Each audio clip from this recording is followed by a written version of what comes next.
Hi ಎಲ್ರಿಗೂ ನಮಸ್ಕಾರ. ಇವತ್ತು ಚಿಕನ್ ಸಾಂಬಾರು ಹೇಗೆ ಮಾಡೋದು ಸಿಂಪಲ್ಲಾಗಿ ಟೇಸ್ಟಿಯಾಗಿ ಅನ್ನೋದನ್ನು ತೋರಿಸ್ಕೊಡ್ತಾ ಇದ್ದೀನಿ. ಮೊದಲು ನೀವು ಚಿಕನ್ ಸಾಂಬಾರಿಗೆ ಅಂತ ಚಿಕನ್ ಕಟ್ ಮಾಡಿಸ್ಕೊಂಡು ಬಂದರೆ ಒಂದೆರಡು ಲೆಗ್ ಪೀಸ್ ಹಾಕ್ಸ್ಕೊಳ್ಳಿ, ಈಲಿ ಹಾಕ್ಸ್ಕೊಳ್ಳಿ, ಗುಂಡ್ಕಾಯಿ ಹಾಕ್ಸ್ಕೊಳ್ಳಿ. ಈ ರೀತಿ ಮಿಕ್ಸಲ್ಲಿ ಚಿಕನ್ಗಳನ್ನ ತೊಗೊಂಡು ಬನ್ನಿ.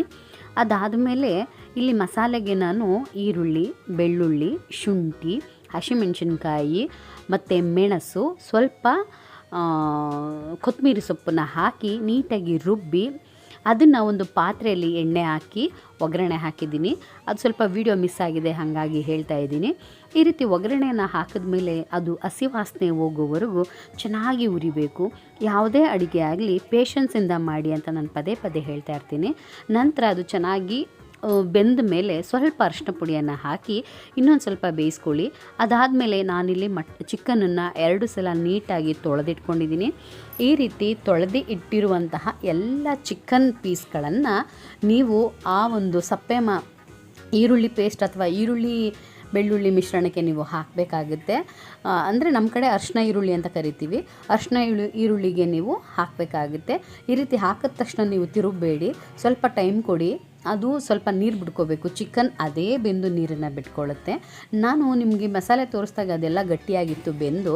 ನಾನು ಚಿಕನ್ ಹಾಕಿ ಸ್ವಲ್ಪ ಉಪ್ಪು ಹಾಕಿದ್ಮೇಲೆ ಅದು ನೀರು ಬಿಟ್ಕೋತು. ನೆಕ್ಸ್ಟ್ ಇಲ್ಲಿ ಮಸಾಲೆಗೆ ಈರುಳ್ಳಿ, ತೆಂಗಿನಕಾಯಿ, ಕೊತ್ತಂಬರಿ ಸೊಪ್ಪು, ಕಡಲೆ, ಚಕ್ಕೆ, ಲವಂಗ ಮತ್ತು ಸಾಂಬಾರು ಪುಡಿ, ನಾವು ಮನೆಯಲ್ಲೇ ಮಾಡಿಸಿರುವಂತಹ ಮಟನ್ ಸಾಂಬಾರು ಪುಡಿ ಇದಿಷ್ಟನ್ನು ಹಾಕಿ ಚೆನ್ನಾಗಿ ರುಬ್ಬಿ ರೆಡಿ ಮಾಡ್ಕೋಬೇಕು.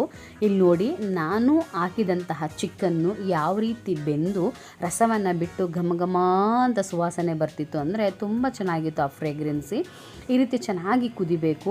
ಈ ರೀತಿ ಅರಿಶಿನ ಈರುಳ್ಳಿಯಲ್ಲೇ ಚಿಕನ್ನಾಗಲಿ ಮಟನ್ನಾಗಲಿ ಚೆನ್ನಾಗಿ ಬೇಯಿಸ್ಕೊಂಡ್ರೆ ರುಚಿ ಇರುತ್ತೆ. ನನ್ನ ಮಗಳು ಯಾವಾಗಲೂ ಈ ರೀತಿ ಸೂಪಲ್ಲಿ ಊಟ ಮಾಡ್ತಾಳೆ. ನನಗೂ ತುಂಬ ಇಷ್ಟ ಈ ರೀತಿ ಸೂಪಲ್ಲಿ ಊಟ ಮಾಡೋದು. ಅವ್ರಿಗೆ ಸ್ವಲ್ಪ ಅನ್ನ ಕೇಳಿದ್ಲು, ಅನ್ನ ಮತ್ತು ಒಂದು ಚಿಕನ್ ಪೀಸನ್ನು ಹಾಕ್ಕೊಡ್ತಾ ಇದ್ದೀನಿ.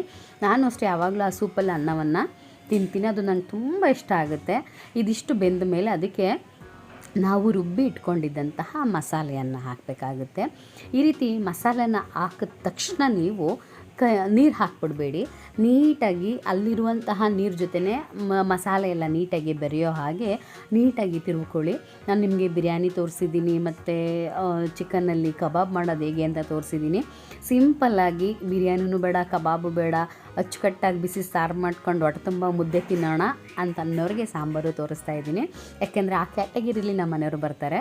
ಅವ್ರು ಯಾವಾಗಲೂ ಸಾಂಬಾರು ಮುದ್ದೆನ ತುಂಬ ಲೈಕ್ ಮಾಡ್ತಾರೆ. ಅದಕ್ಕೋಸ್ಕರ ನಾನು ಇವತ್ತು ಅವ್ರಿಗೆ ಸಾಂಬಾರನ್ನು ಮಾಡಿಕೊಡ್ತಾ ಇದ್ದೀನಿ. ಈ ರೀತಿ ಸ್ವಲ್ಪ ಚೆನ್ನಾಗಿ ಕುದಿ ಬಂದ ಮೇಲೆ, ಅಂದರೆ ಅದು ಹಸಿಯ ವಾಸನೆ ಎಲ್ಲ ಹೋದ್ಮೇಲೆ ನಮಗೆ ಎಷ್ಟು ನೀರು ಬೇಕು ಅಷ್ಟು ನೀರನ್ನು ಹಾಕೋಬೇಕಾಗುತ್ತೆ. ಮುದ್ದೆ ಮತ್ತು ಅನ್ನ ಎರಡಕ್ಕೂ ತಿನ್ನೋ ಹಾಗೆ ಮೀಡಿಯಮ್ ಆಗಿ, ತುಂಬ ತೆಳುನೂ ಬೇಡ, ತುಂಬ ಗಟ್ಟಿಯಾಗೂ ಬೇಡ, ಮೀಡಿಯಮಾಗಿ ನೀರನ್ನು ಹಾಕ್ಕೊಂಡು ನೀವು ಸಾಂಬಾರನ್ನ ಚೆನ್ನಾಗಿ ಕುದಿಯೋಕ್ಕೆ ಬಿಡಿ. ಇದಾದ ಮೇಲೆ ಸ್ಪೆಷಲ್ಲಾಗಿ 3 ಇಂಗ್ರೀಡಿಯೆಂಟ್ಸ್ನ ಹಾಕ್ತೀನಿ. ಆ ಇಂಗ್ರೀಡಿಯೆಂಟ್ಸು ನೀವು ಹೋಟೆಲಲ್ಲಿ ಸಾಂಬಾರನ್ನ ತಿನ್ನೋ ರುಚಿಯನ್ನು ನಿಮಗೆ ಕೊಡುತ್ತೆ ಮತ್ತು ನೋಡೋಕ್ಕೂ ನಿಮಗೆ ಹಾಗೆ ಕಾಣಿಸೋ ಥರ ಇರುತ್ತೆ. ನೋಡಿ, ಈ ರೀತಿ ಅದಕ್ಕೆ ಸಾಂಬಾರನ್ನು ರೆಡಿ ಮಾಡಿ ಇಟ್ಕೊಳ್ಳಿ. ಈ ರೀತಿ ಚೆನ್ನಾಗಿ ಸಾಂಬಾರು ಕುದಿಬೇಕು. ನಾನು ತೋರಿಸೋ ಥರ 5 ನಿಮಿಷದಲ್ಲೆಲ್ಲ ಯಾವುದೇ ಸಾಂಬಾರು ರೆಡಿ ಆಗೋಲ್ಲ, ತುಂಬ ಟೈಮ್ ಹಿಡಿಯುತ್ತೆ. ಅಟ್ಲೀಸ್ಟ್ ಒಂದು 15 ನಿಮಿಷನಾದರೂ 20 ನಿಮಿಷನಾದರೂ ಅರ್ಧ ಗಂಟೆನಾದರೂ ಬೇಕಾಗುತ್ತೆ. ಈ ರೀತಿ ಚೆನ್ನಾಗಿ ಕುದಿಯೋ ಹಾಗೆ ನೀವು ನೋಡ್ಕೊಳ್ಳಿ. ಈ ರೀತಿ ಚೆನ್ನಾಗಿ ಸಾಂಬಾರು ಕುದಿ ಬಂದ ಮೇಲೆ ಟೇಸ್ಟ್ ನೋಡಿ ಸ್ವಲ್ಪ ಉಪ್ಪನ್ನು ಹಾಕಿ. ಯಾಕೆಂದರೆ ನಾವು ಅರಿಶಿನ ಈರುಳ್ಳಿಗೂ ಉಪ್ಪನ್ನು ಹಾಕಿ ಚಿಕನನ್ನು ಬೇಯಿಸಿರ್ತೀವಿ.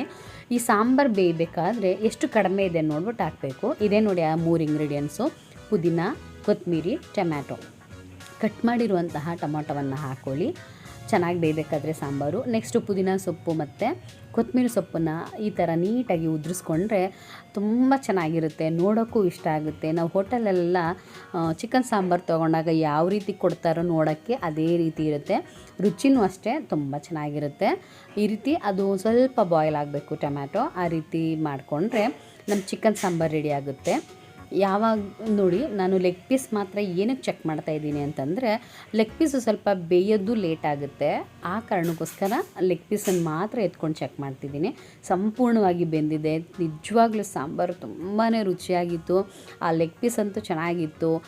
ಈ ರೀತಿ ಸಿಂಪಲ್ಲಾಗಿ ಸಾಂಬಾರನ್ನ ನೀವು ಮಾಡ್ಕೊಳ್ಳಿ, ನಿಮ್ಮ ಮನೆಯವ್ರಿಗೂ ಮಾಡಿಕೊಡಿ, ಅವ್ರಿಗೂ ಸಹ ಖುಷಿಯಾಗುತ್ತೆ. ಈ ರೀತಿ ಸಾಂಬಾರು ಚೆನ್ನಾಗಿ ಕುದೀತಾ ಇದ್ಮೇಲೆ ನಮ್ಮ ಸಾಂಬಾರು ರೆಡಿ ಆಗುತ್ತೆ.